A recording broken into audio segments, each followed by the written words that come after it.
Amigos, sean ustedes bienvenidos a un video más aquí, en su canal, Historia y Leyendas de Culiacán, en el que hoy basados en un documento titulado Polvo de Historia, del historiador Héctor R. Olea, les presentamos el tema de Culiacán literario, así que sin más preámbulo vamos al intro y al video.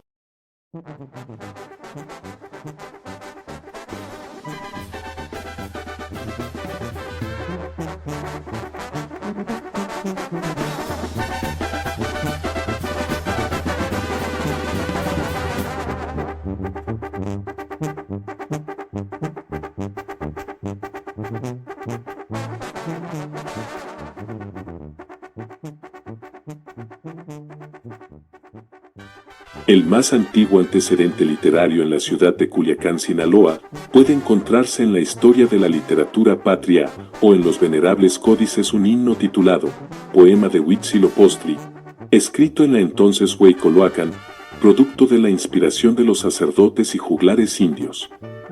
Se trata de un canto inmortal que los críticos comparan con dos monumentos de la cultura mesoamericana, el Popol Vuh, la Biblia maya, y los libros de Chilam Balam. Poetas novohispanos en Culiacán.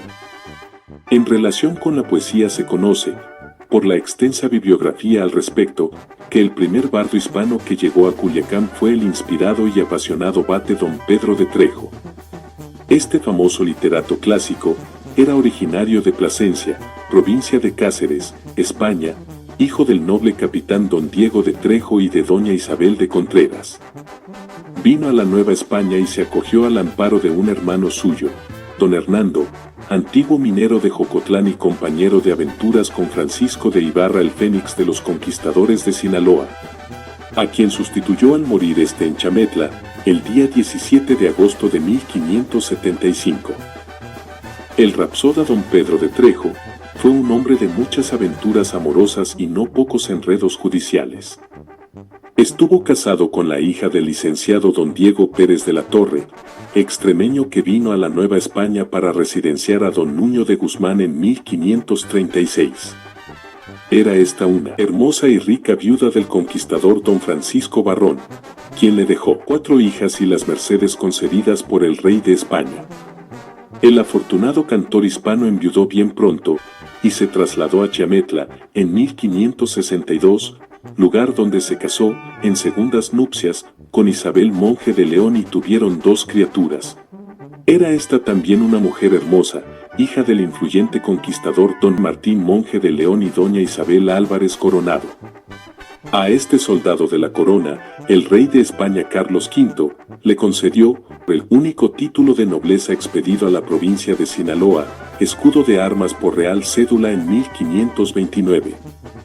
Trejo y su esposa se trasladaron a Colima, donde fue acusado por el cura y vicario de la villa, don Manuel Nava, ante el obispo de Michoacán don Antonio de Morales y Molina de proferir frases heréticas, y su suegra y cuñados de la familia Merl lo acumularon otra acusación de pegar a su mujer y blasfemar a cada paso, por lo cual fue aprehendido, pero a los 2 meses el poeta se fugó de la prisión de Colima y fue a presentarse al obispo de Valladolid, hoy Morelia, en donde lo encerraron en la cárcel episcopal y fue sentenciado a vestir un San Benito, soga al cuello y encendida vela verde, durante las misas de 12 en la catedral, y a pedir perdón por sus pecados a sus semejantes. El poeta Trejo se defendió de que su poesía no era herética, erótica, ni blasfema, y se negó a cumplir la sentencia, por lo que fue enviado a la Ciudad de México ante el Tribunal de la Fe, presidio por el inquisidor don Pedro Moya de Contreras, quien lo declaró hereje, y lo condenó a ser enviado al castillo de San Juan de Ulúa, como soldado en las galeras del rey, en 1569. El juicio de don Alfonso Reyes sobre este poeta es el siguiente. No es menos expresiva la inquietud de Pedro Trejo, que acabó condenado a no escribir más versos, práctica que en todos los tiempos sería plausible, si hubiera jueces más humanos, y que ensayó, con agilidad proteiforme, todos los géneros y maneras, desde arcaísmos de arte mayor o la difícil facilidad de la copla manriqueña, hasta innovaciones de poemas en cervantesios, nuevos enlaces del soneto y mezclas de endecasílabos normales y de gaita gallega. El cronista don Francisco Pérez de Salazar escribió, en testimonio de la poesía novohispana, el libro intitulado Las obras y desventuras de don Pedro de Trejo en la Nueva España del siglo XVI. El trovador don Bernardo de Balbuena. A principios del siglo XVII llegó a Culiacán otro poeta novohispano, don Bernardo de Balbuena, quien rindió pleitesía a una bella y frondosa dama, parecida a las vírgenes de Rubens, doña Isabel de Tovar y Guzmán. Don Alfonso Reyes apuntó, Bernardo de Balbuena está incorporado a nuestro Parnaso. Si pertenece a La Mancha por su nacimiento y a las Antillas por su episcopado, nos pertenece por su educación y poesía. A Sinaloa también corresponde, debo agregar, porque se inspiró en el oleaje de sus mares, en sus cielos de cristal cobalto y románticos crepúsculos, en esta tierra bravía y generosa supo soñar, y guardó en su recuerdo para siempre su ternura y admiración por la belleza criolla de sus mujeres. Don Bernardo de Balbuena se inspiró en la hermosura de la culiacanense doña Isabel de Tovar y Guzmán, a quien dedicó su inmortal libro La Grandeza Mexicana, poema descriptivo de la capital del virreinato a principios del siglo XVII. En la vida cultural de la Nueva España se conoció a don Bernardo por sus dignidades eclesiásticas, cura de almas en el Real de Minas del Espíritu Santo, presbítero y capellán de la Audiencia de Guadalajara, abad mayor de Jamaica y obispo de Puerto Rico, pero mi dilecto amigo don Jesús Amaya Topete, ya fallecido, descubrió que Balbuena fue esclavista y encomendero en Topia y, además, se puede añadir, que el apasionado poeta fue bastante inclinado a admirar la majestad femenina. El escritor Balbuena, nacido en Valdepeñas, España, vino a la edad de 31 años a las Indias y ganó 3 certámenes literarios y en carta, incluida en la edición príncipe de su obra, en 1602, relató su viaje por los más remotos confines cuando arribó a la entonces llamada villa de San Miguel de Culiacán. En esta población conoció a la linajuda dama doña Isabel de Tovar y Guzmán, emparentada con la nobleza española y con la reina doña Juana. Era hija de don Pedro de Tovar, uno de los primeros pobladores españoles de tierras desiertas y abrasadas costas. Guarda de la reina, y su cazador mayor, en Culiacán se daba el lujo en sus banquetes de mandar sacrificar 1000 gallinas de Castilla y abrir las botellas de añejos vinos de su solar nativo. Doña Isabel nació en Culiacán el año de 1561. Casó con el conquistador don Luis de los Ríos Proaño en 1580. Procrearon un único hijo, don Hernando, que a los 17 años ingresó a la Compañía de Jesús, y siendo misionero, lo sacrificaron los indios tepehuanos en 1616.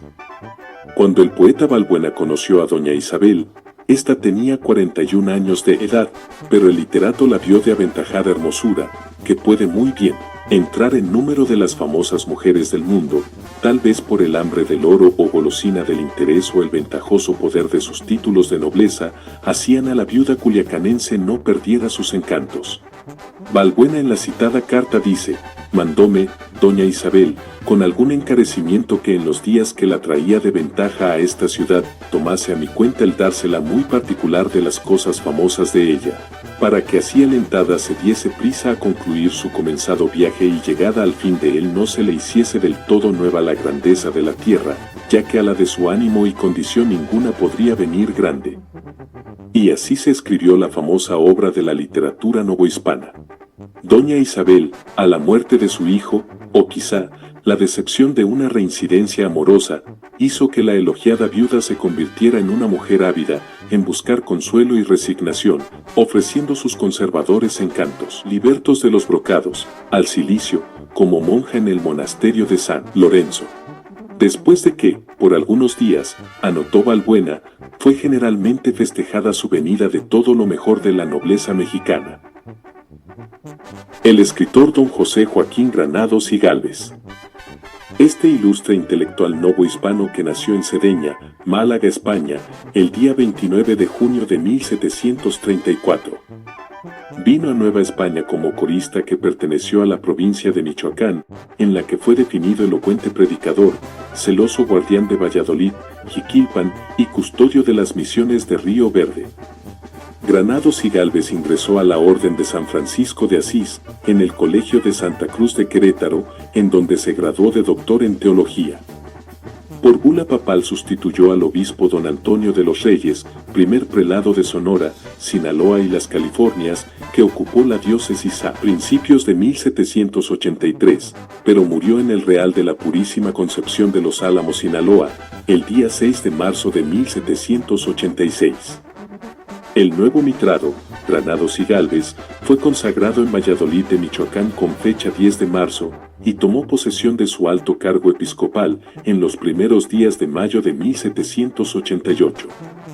Trasladó el obispado a la ciudad de Culiacán, donde escribió, en los 6 años que permaneció en ella, de 1788 a 1794, las cartas pastorales, una serie de manuscritos que permanecen inéditos a pesar de sus importantes notas sobre la historia de la educación. El doctor Granados y Gálvez, que se distinguió como un excelente poeta por las páginas de su libro, Tardes Americanas, inspirado en la literatura de filigrana que se usaba en el virreinato.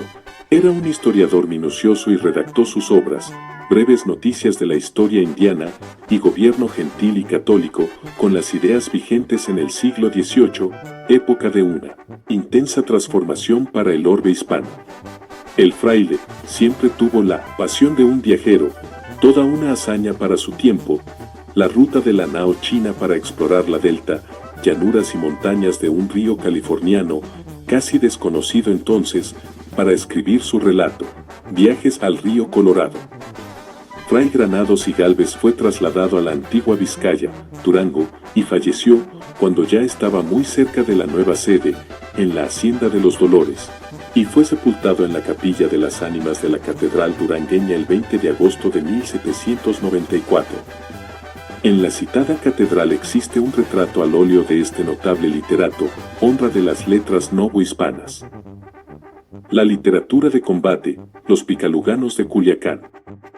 Durante la época de la Guerra de Independencia, que fue fugaz en Sinaloa, después del fracaso insurgente de don José María González Hermosillo, los hombres de letras no se aventuraban a viajar a tan remotas regiones. Este aislamiento originó la tardía introducción de la imprenta a la provincia de Sinaloa, perteneciente entonces al estado de Occidente.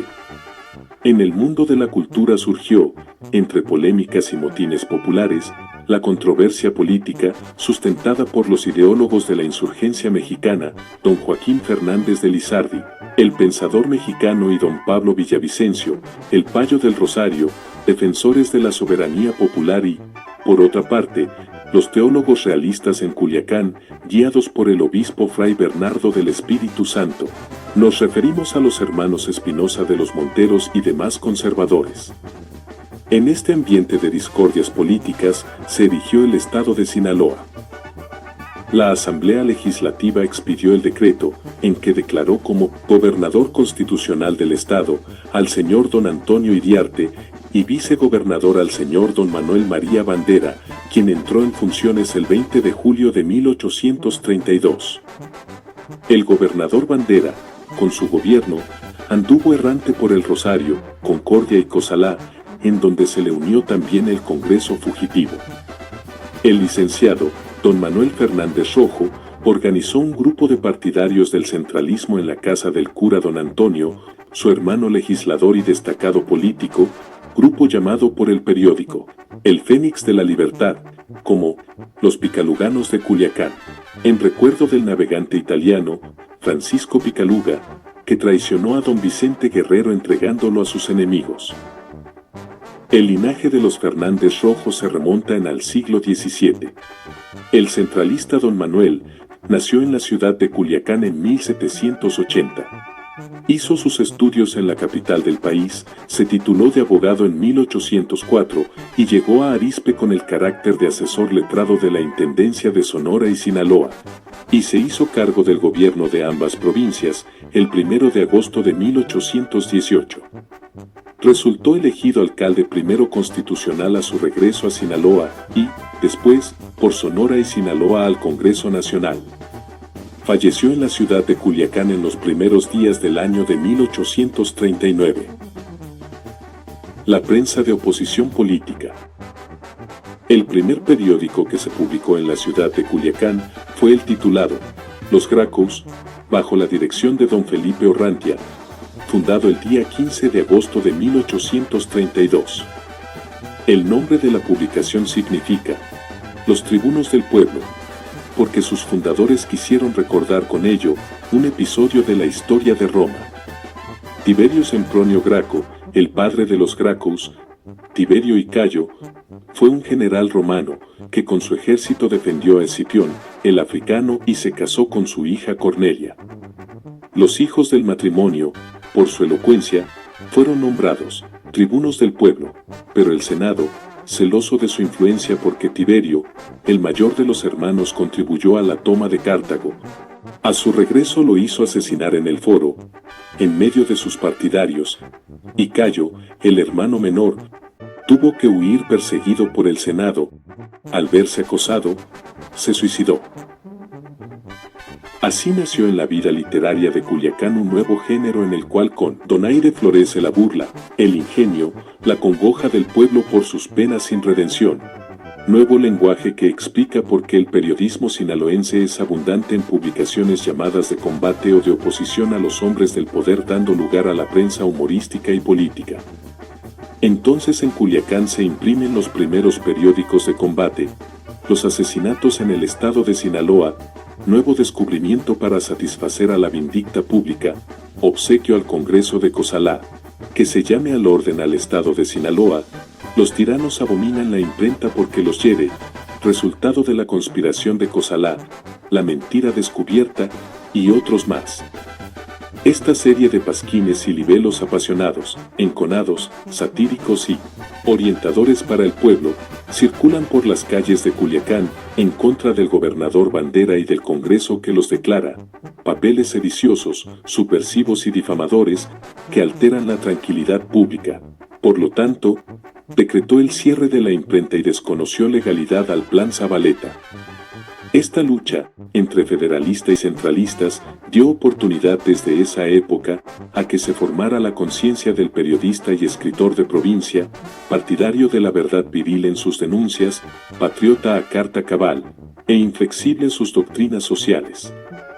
Cabe decir que la historia de Culiacán recoja sus nombres: don José Felipe Gómez, don Luis Villagrán, don Felipe Orrantia, don Juan José Félix, don José de la O. Reza y don Antonio y Felipe Riestra, impresores entusiastas, y también divulgadores de la historia de la cultura en la ciudad de Culiacán, capital del estado de Sinaloa.